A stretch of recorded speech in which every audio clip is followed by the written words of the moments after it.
23 barangay na sa Dagupan City ang apektado ng baha. Kaya bilang ng evacuees patuloy pang nadaragdagan.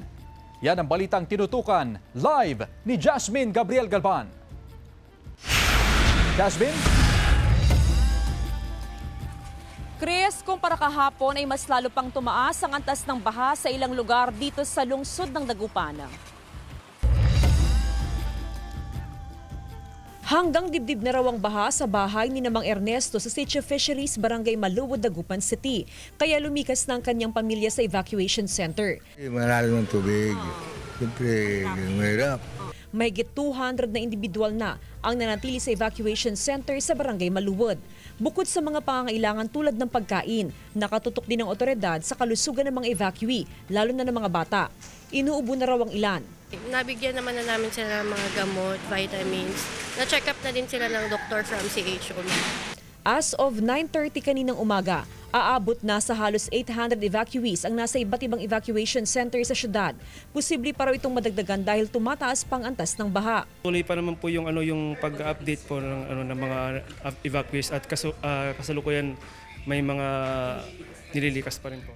23 barangay sa syudad ang nakararanas ng pagbaha. Bunsod ito ng pagtaas ng antas ng Pantal Sinukalan River na sinasabayan pa ng high tide.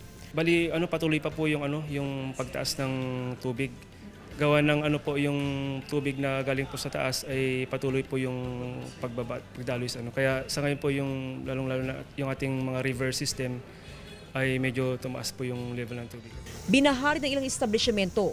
Ang ilang negosyante gumagamit ng water pump para malimas ang tubig sa loob ng kanilang stalls. So konting ulan lang po, talagang mapasok na po kagad. Nakatutok ang CDRRMO sa sitwasyon sa mga low-lying area at sa mga barangay na malapit sa kailugan.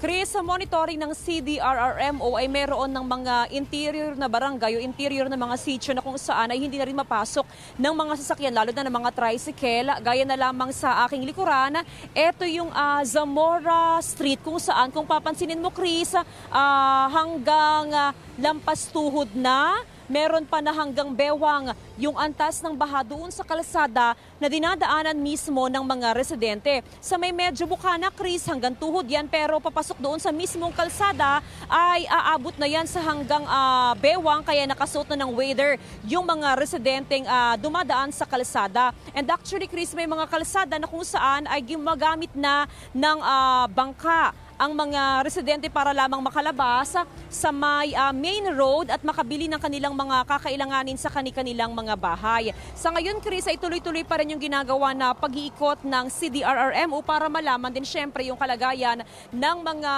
kababayan natin sa lungsod ng Dagupan. Chris? Maraming salamat, Jasmine Gabriel Galban.